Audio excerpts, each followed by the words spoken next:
Astro Wave. I'm Takira, and today we're going to be discussing the fifth house. If you're new here, please subscribe. I post weekly. If you are not new here, welcome back, my wavy baby. I just want to introduce you guys to something. Gold platinum zodiac necklace I have right here. This is for the Aries. This is what the zodiac necklace looks like outside of its tag. These are zodiac sign necklace, you know, for you, your friends, your mom, your dad. These are beautiful and they're on sale. I mean, don't want to miss out. Really cute, really fun, and very cheap. So check that out on the website down below. So let's get right into it. Talk about self-expression from the fifth house. We're basically talking about things we could do to escape our reality. Whatever rules this house, whatever planet rules this house, tells us what we like to do for fun and who we were when we were a little child. So it's very important to go back to this house and figure out what do you like to do for pleasure and creativity. It really represents your hobbies. You can take a look at this house, and this house will actually show you why you're dissatisfied in life, or it can show you what can make you most happiest at that time. The fifth house also represents how we approach the dating game, our love affairs, represents children. More specifically, this house represents the first child. Love you may give your first child, or the lesson that may need to be learned with the first child. It's really about giving birth to something in this house, because this is the creative house. This is the house how we approach our children. This house is ultimately how the child plays and how the child discovers the world around them. This house is about how we approach love affairs. This house is where you give love and you get it back. This house represents our fun and from the heart desires. This also represents hobbies. So this is all about where you get your energy from. The way to put this is like when we're working on projects and we're working from the heart, the sign there represents whether or not you will want a child later on in life, or whether or not you may have a delay on having a child. For example, Saturn in the fifth house is someone that may have children later on in life, or they may have lessons to learn about children. I actually know a guy that has Saturn in his fifth house, and he went through a very teachable moment with his first child. Because see, the child was not his, and he still decided to take care of the child. Now, see, Saturn brings real life difficulties and lessons to learn. I think the lesson learned was to love yourself more, you know? And I feel like the child gave him a light. The child gave him a light, and he learned that he loved children and being a father figure. You could see how Saturn played in his life. Saturn in the fifth house could also mean pleasure coming from work. A lot of people, work may be fun for you. You need to find creative outlet within work, and to really feel like you're expressing yourself, to really feel like you're being creative, and to really help your relationship, you need to have a job. Now, that might sound kind of brutal, but Saturn in the fifth house is brutal. It's not really a good placement, but anything that the fifth house touch can actually make a positively aspect planet. It's all about how you use it. With Saturn in the fifth house, you probably think that your children needs tough love, or you may give on this tough, stern, work hard ethic to your child. Okay, so let's discuss some planets in the fifth house. Let's start with the moon, or Cancer in the fifth house. With the moon in the fifth house, you may not look your age, and people may be drawn to you because of how younger you look. No matter what age you are, no matter what gender you are, if you have Cancer in the fifth house or moon in the fifth house, you tend to be someone that's very motherly, very fatherly, very like take care of you type of energy. You often need a hug. You also need warmth, and you may be better in a relationship than without a relationship. And some negative aspects of having a moon in the fifth house is you may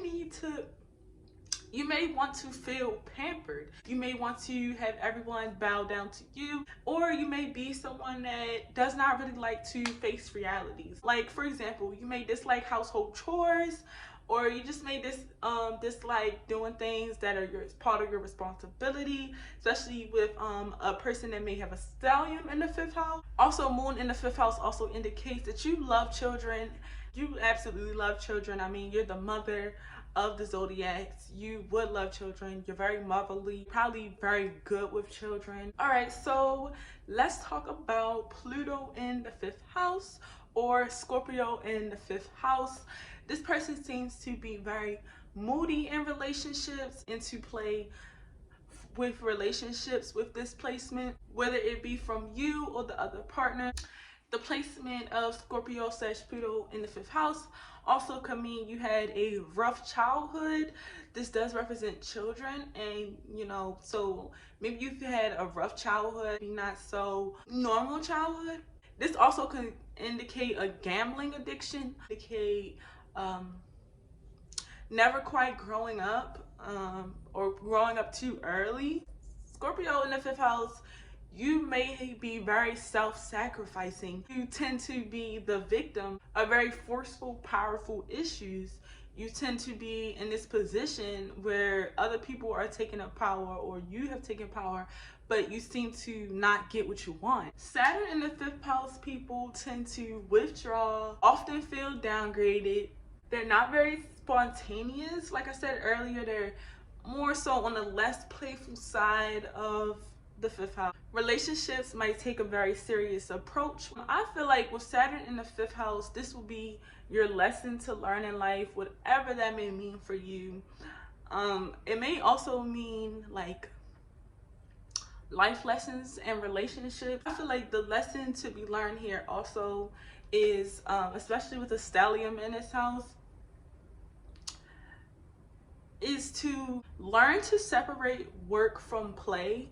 And it might not even be all that simple. It might be like you're addicted to something like drugs, or you're just not really into chores and your house starts falling apart. The lesson you're supposed to learn is to separate your childhood from your adulthood now, and separate your childhood insecurity or immaturity from what you're supposed to really do in this life, your really creative passion. You're not supposed to let your work in work relationships or anything like that, whatever, it depends on what's in the stellium, but you're not supposed to let this interfere with children or interfere with romance. So maybe if Saturn is there, don't let work interrupt your children, or don't let work interrupt romance. It's like finding a balance in between these two will be your life lesson.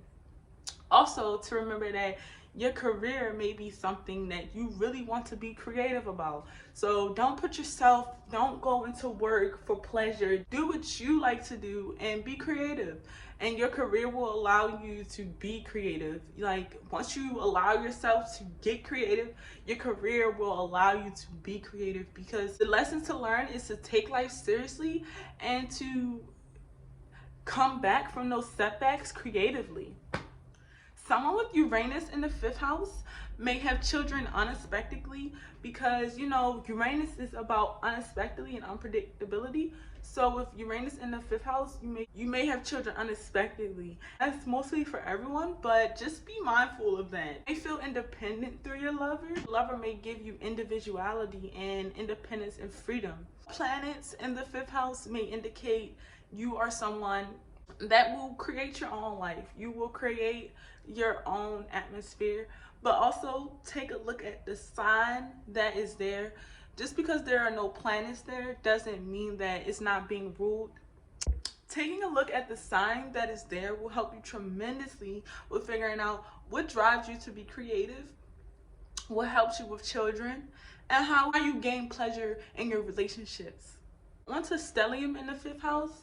This house is your focal point of your life. There's an underlying focused energy on this area of your life. Creatively, shining fiercely as an individual, enjoying life, joy, learning. Leadership and creativity will feature strongly in your life. Creativity will feature strongly in a way because you may be someone that is self-taught. You will also do all kinds of soul work in this life with many works of people. You're also good with children. Be mindful that if something isn't going well in your life in this area, You may be someone that responds really strongly in a way, or maybe someone that responds in a really strong manner. So, yep, that is all I have for you guys today. Thank you so much for watching. Come back next time and like, comment, and subscribe to Kara out, baby. Bye.